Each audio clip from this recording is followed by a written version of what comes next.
দেখেন আপনি যে পরিবর্তন হচ্ছেন এটা বুঝবেন কিভাবে জানেন? সিস্টেমটা রব্বে করিম দিয়েছে। আপনি যখন ঘুমাতে যান স্বপ্ন দেখি কি দেখি না, ভালো আছে খারাপ আছে। অনেক সময় দেখি যে ছাদের থেকে পড়তেছি মনে পয়রা সেপ্ট হয়ে যাবে। মাঝে মাঝে দেখি যে কুকুর দৌড়াচ্ছে, মাঝে মাঝে দেখি সাপ দৌড়াচ্ছে। আওয়াজ দিচ্ছে না বাবা, আওয়াজ দিচ্ছে। অনেক সময় দেখি আমরা কোথাও না কোথাও গিয়ে হয়তো নামাজ পড়তেছি, মাঝে মাঝে দেখি খেজুর খাচ্ছি, মাঝে মাঝে দেখি পায়েস খাচ্ছি, মাঝে মাঝে নিজের দাদাকে, দাদিকে, নানাকে, নানিকে, মাকে, বাবাকে যারা ইন্তেকাল করেছে তাদেরকেও দেখি। ভালো স্বপ্ন খারাপ স্বপ্ন দেখি কি দেখি না। তবে হ্যাঁ, এখানে ইমামগণরা বলেছেন খাবের কথা, স্বপ্নের কথা শেখ ছাড়া, স্কলার ছাড়া, আপনার যিনি শেখ তরিকাতে, আপনার শেখ যিনি, তিনি ছাড়া কিংবা অনেক বড় বুজুর্গ যারা, তেনারা ছাড়া বাদে মাগরিবের পরে স্বপ্নের কথা, খাবের কথা আলোচনা করা যাবে না। আর মাগরিবের আগে, আজানের আগ পর্যন্ত আপনি আপনার শেখ তরিকাতদের কাছে আপনি স্বপ্নের ব্যাপারে তাবির জেনে নেবেন। সুবহানাল্লাহ বলে। স্বপ্ন যেটা দেখেছেন মনে রাখবেন এটার উল্টো হতে পারে, ব্যাখ্যাটা তাবিরটা এটার উল্টো হয়। যেমন এক যুবক স্বপ্ন দেখেছেন, তিনি দেখছেন যে স্বপ্নের মধ্যে সুন্দর একটা জায়গা দিয়ে যাচ্ছে, আমি সংক্ষেপে বলছি, সুন্দর একটা জায়গা দিয়ে যাচ্ছেন। হঠাৎ করে তিনি স্বপ্নে দেখতেছেন দয়াল নবীকে, সুবহানাল্লাহ, মদিনাওয়ালাকে, রাসূল আরবিকে স্বপ্ন দেখলেন। আল্লাহু আকবার।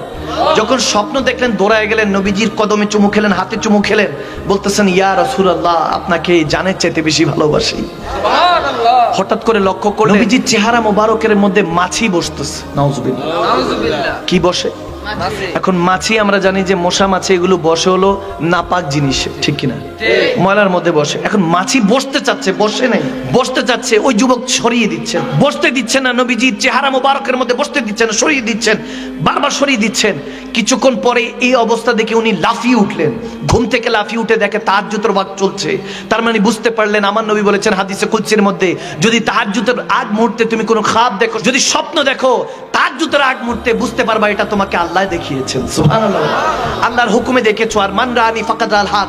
আমার নবী বলেন শয়তান আদম সাফিউল্লাহ থেকে কিয়ামতের আগ পর্যন্ত সবার সুরত ধরতে পারে, আমি নবী মুস্তাফার সুরত শয়তান ধরতে পারে না। আমার নবী সুরতটা শয়তান ধরতে পারে না। যদি কেউ আমি নবী মুস্তাফাকে দেখে তাহলে সত্যি সত্যি আমি নবীকেই সে দেখেছে। সুবহানাল্লাহ বলে। ঘুম থেকে লাফিয়ে উঠে বলতেছে নবীজিকে দেখলাম, কিন্তু মাছি বসতেছে নবীজির চেহারা মোবারকে, এটা তো খারাপ। এটার ঘটনা কি? দুশ্চিন্তায় পড়ে গেলেন যে আমার কোনো আমলের কারণে এই অবস্থা দেখেছি কিনা। দৌড়ায় তেনার শেখের কাছে গেলেন। যখন তেনার শেখ একজন পীর বুজুর্গ, ওই সময়ের অনেক বড় আল্লাহ ওয়ালার কাছে, যখন মুফতি আজমের কাছে গেলেন, বলে হুজুর এরকম এরকম আমি দয়াল নবীকে স্বপ্ন দেখেছি, মায়ার নবীকে দেখেছি, কিন্তু মাছি বসতেছে, আমি তাড়াতাড়ি সরিয়ে দিচ্ছিলাম, এটা কি দেখলাম। তখন আল্লাহর ওলি ভালো একটা তাবির করলেন, বলে তোমার কিসমতটা আল্লাহ অনেক রোশনদার করেছে, তুমি জগৎ বিখ্যাত আলেমে দ্বীন হিসাবে তুমি গ্রহণযোগ্যতা পেয়েছো, কোরআনের পর বিশুদ্ধ কিতাব তুমিই লিখবা। তখন তিনি বলতেছে ওই মাছিগুলো ছিল জাল হাদিস, সহি হাদিস না। এই জাল হাদিসকে তুমি কর্তন করছিলে, ওই মাছিগুলিকে সরিয়ে দিচ্ছিলাম, মানে সহি হাদিস লিখবা। জগৎ বিখ্যাত সেই আল্লাহর ওলি, ওই যুবকের নাম ইমামে বুখারী। সুবহানাল্লাহ। আল্লাহু আকবার। আল্লাহু আকবার। ইমাম বুখারীর নাম আমরা শুনেছি না? শুনেছি। 30 পারা বুখারী যিনি লিখেছেন সহিহ হাদিস, সিএসি তার মধ্যে প্রথম হাদিস যেটাকে কোরআনের পরে মর্যাদা দেওয়া হয়, সম্মান করা হয়। সুবহানাল্লাহ। সে বুখারী শরীফ যিনি লিখেছে ইমাম বুখারী যুবক বয়সে স্বপ্ন দেখেছেন। তাহলে স্বপ্নের দাম আছে কি নাই? আছে।